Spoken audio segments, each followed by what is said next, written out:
Hey, what's up guys, Wadendoras here, and tonight we're doing another EVE Online video. This evening I want to discuss basically high-sec mining has had a radical overhaul, and I believe it is now very profitable again to high-sec mine. I'd like to do it in my Orca, but I thought I'd start the video by flying over to Jita and just telling you exactly what I mean. Because basically, if you're not aware, CCP have been making some huge changes to the mineral distribution across the EVE universe, and basically so far they've removed all high-sec minerals from nullsec. So the huge nullsec corporate alliances that could just mine up trillions of minerals, high-sec minerals, can no longer do that. They have to get their minerals, high-sec ones, from high-sec itself. So that in itself was a huge change, and we're starting to see that trickle through into the economy as the nullsec alliances use up their supply. But also, it was announced late last week, and I think, I'm not sure, it's imminent, the change. I'm not sure whether it's happened yet or will have happened by the time I release the video, but it's imminent anyway.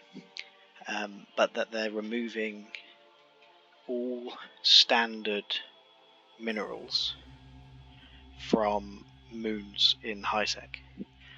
So that then means for the likes of megasite, xydrine, morphite, those minerals, high-sec are going to have to rely on nullsec to bring them in. So it's a complete redistribution of resource. I believe it's trying to make the two entities, high-sec and nullsec, more intertwined and reliant on each other. But what it's done in the short term is radically changed the marketplace in high-sec. So I've flown to Jita just to show you guys what I mean.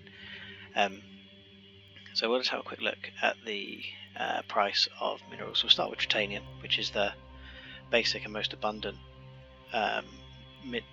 mineral. It's got from Veldspar and a few other ores, but it's very much considered a high-sec mineral. And you can see straight away in Jita, the major trade hub, that on the first page there is none in Jita. You have to go quite a long way to get some. So we scroll down till we find Jita 7.12, and these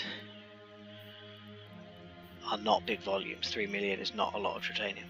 This is a big volume, 401 million, so that's pushing the price down, but 7.12.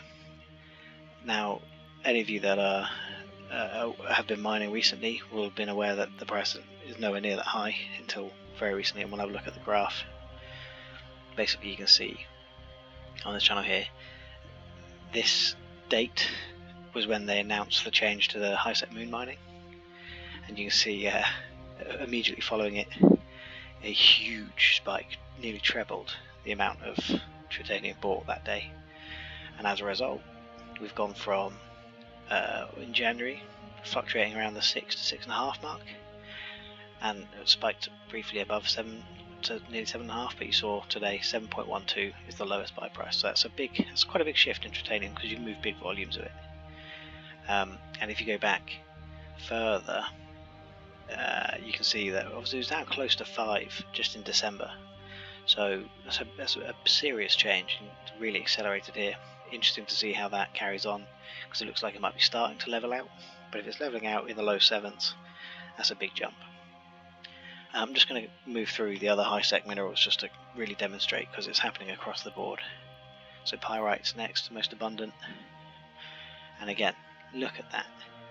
It's just rocketing off the end there. We're down at 5 just last week, and now like that we're up near 8. What does it say in the market data? There you go, sale price 7.96, so that's nothing. 7.96, 7.97, 7.98. We're up so close to 8 when 5 just recently. So that's a huge shift. And now pyrite won't be available in nullsec, it's only available in high-sec asteroid belts. So again, this is what I'm saying, guys. For the last few months I've not really bothered mining asteroid belts in high sec. You'll know from my channel that I'm doing quite a bit of combat exploration and things, but right now, the last few days, it's becoming really profitable to mine in high sec. So after pyrite, we have Mexalon, and again, there you see it, another big spike. I mean, it raced up there and it's come back down a little bit, but it's leveled out. So it's gone from 55 up to 65. Let's have a quick look. There we are at 65. Some of the bigger numbers at 65, mid 65s. So that's a rise of 10. That's 1/6. That's that's a lot. Worth mining. And again, if we just scroll through, November, December, it was well down, and you can just see the volume spikes in the trade there, just pushing the prices up. So, and now the next minerals are interesting because they're only, so you've got isogen and noxium. They are both high sec minerals, but they're only available in certain parts of space.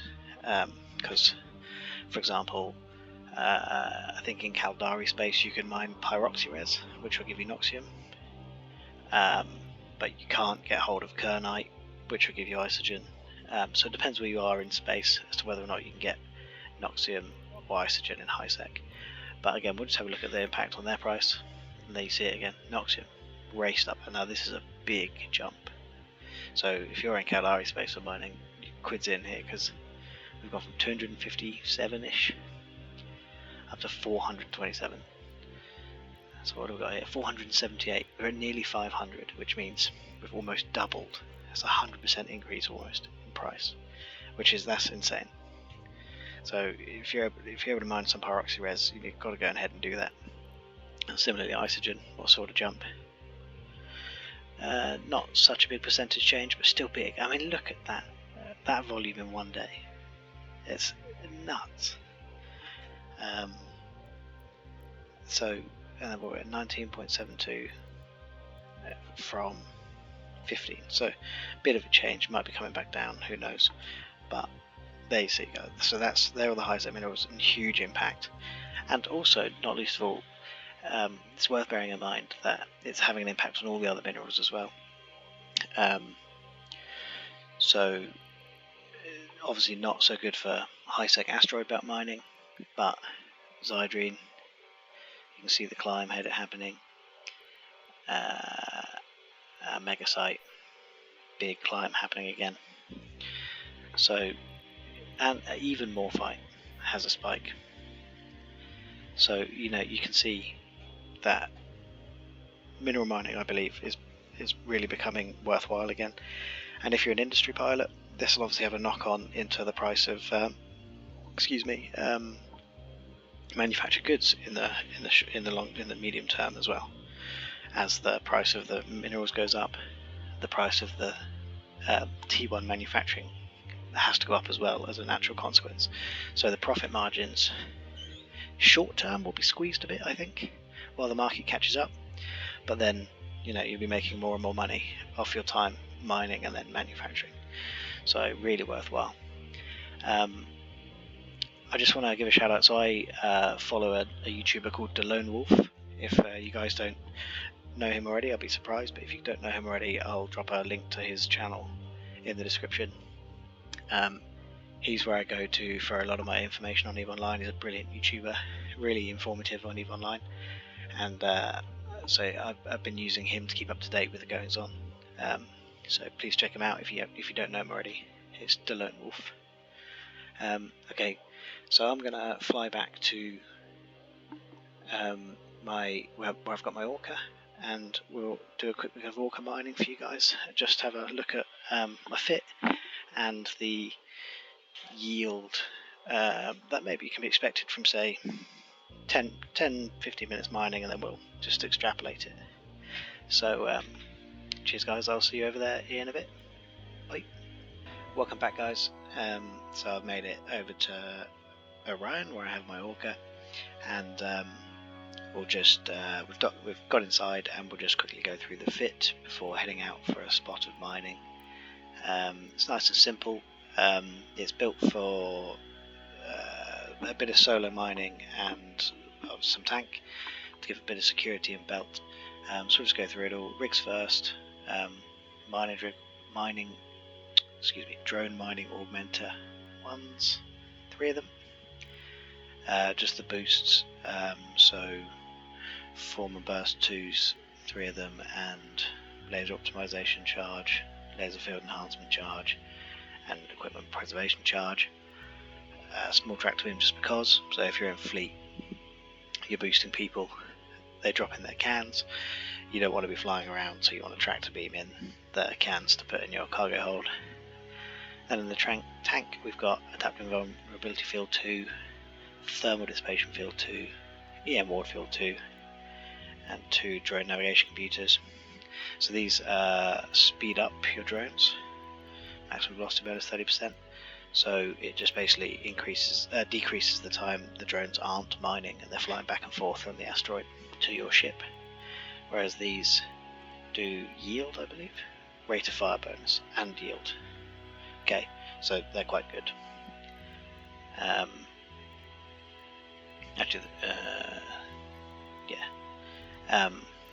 And then in the lows, we've just got reinforced bulkheads 2s to big up the hull, and damage control 2s. So you can see we've got a EHP of 250,000. So we take some killing. And drones, hobgoblins for defense, ice harvesting drone for, obviously if we take ice harvesting, you only need 1 of those. I think I do have the skills now for a Tech 2, but last time I ice harvested I only had the skills for a Tech 1. But yeah, you can only control 1 of them at a time. And then mining drones, I've got quite a lot of those, because in case some rats, triglavians, whatever, come in and target my drones before I can react quickly enough. But that's the interesting thing about triglavians now, guys, is because they're just about in systems. AFK mining, in my opinion, is gone. You shouldn't do it. Definitely shouldn't do it.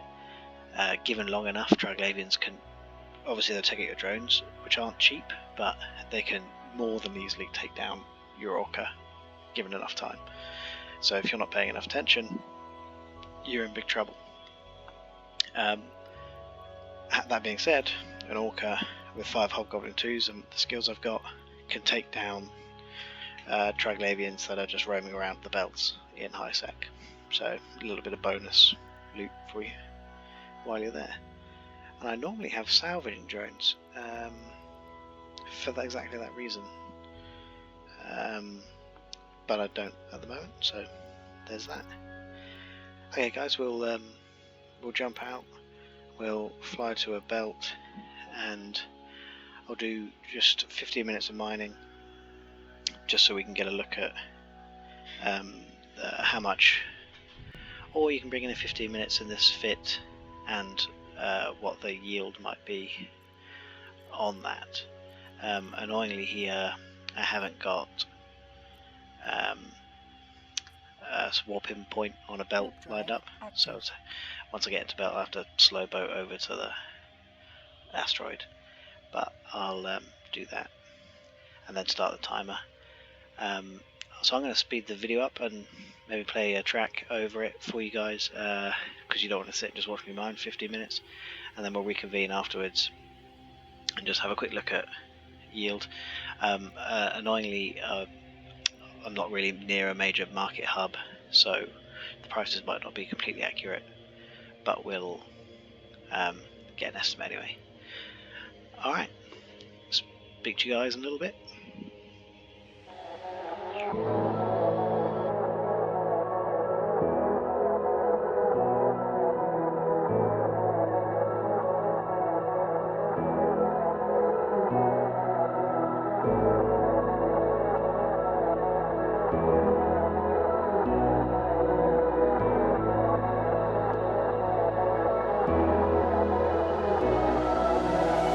Feeling lonely, feeling lost in here.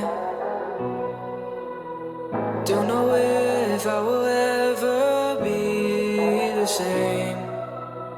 try to catch up to my own flames, burning up to the edge of time, and I will never ever be the same. Now go and find a way out. Whoa. Just go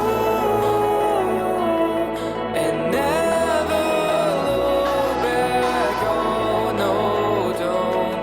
Just turn your back to me.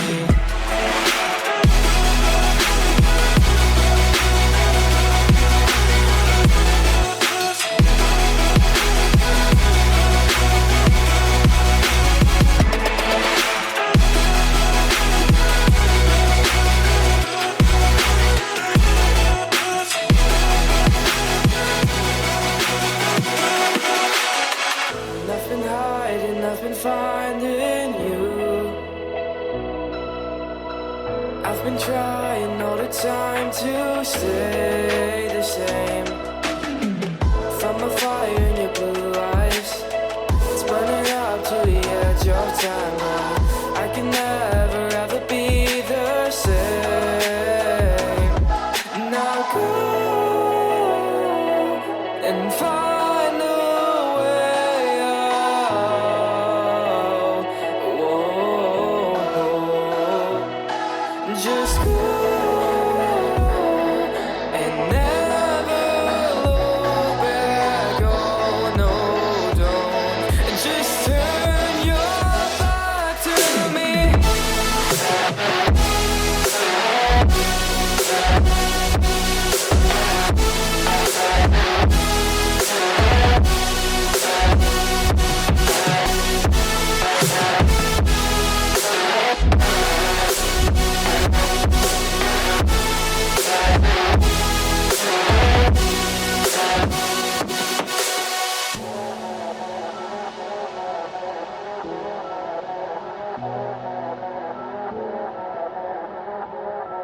Just turn your back to me.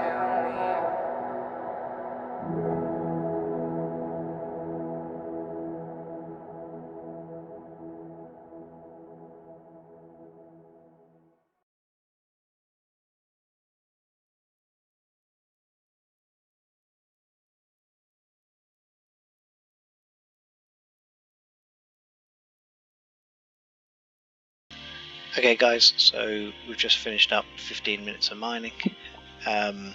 Annoyingly at the start in Orion, an NPC mining fleet had cleaned up all the belts, so I had to move to Fegamenko and did mining there, so that's why the clock's ticked on a little bit more than 15 minutes, but having finished that, you'll see that in 15 minutes we pulled in just raw ore, just shy of 2.5 mil, so we weren't completely set up, we landed on belt at the start of the 15 minutes when we were away from the void, so if you're all set up correctly, you're talking 1/4 mil in 15 minutes, so 10 mil in an hour.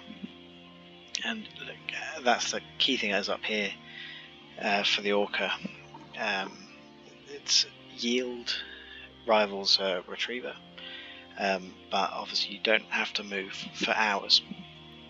15 minutes, we brought in that much.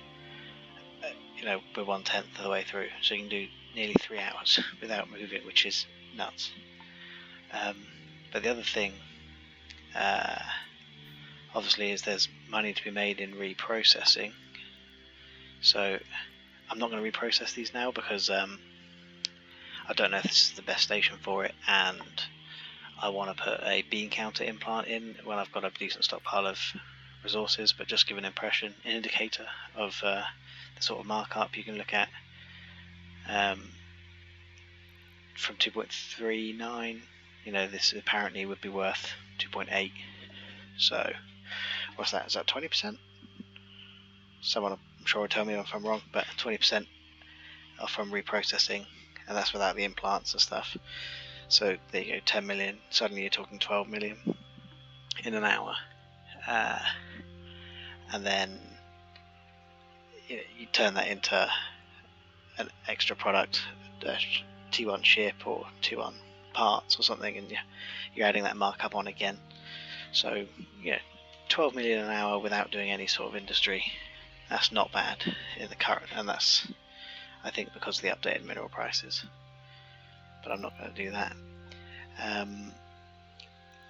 So yeah, that's it, guys. I hope you enjoyed the video. I hope it was informative. Like I say, I'll link the Lone Wolf's channel in the description. But thanks very much for watching, guys. If you enjoyed it, please like the video. If you want to see more videos like this, please subscribe to the channel. I'm thinking of doing an industry series where we pick a project, something like an Orca, that's going to take a little while to build, and go from there and take anyone that's interested all the way through the process, from sourcing blueprints to mining and sourcing minerals, making shopping lists and things, and being efficient in your industry, and eventually ending up with a nice end product like an Orca that we could then fly ourselves or take to market or something. But yeah, thanks very much, guys. I'll see you all on the next video. Nice one. Cheers.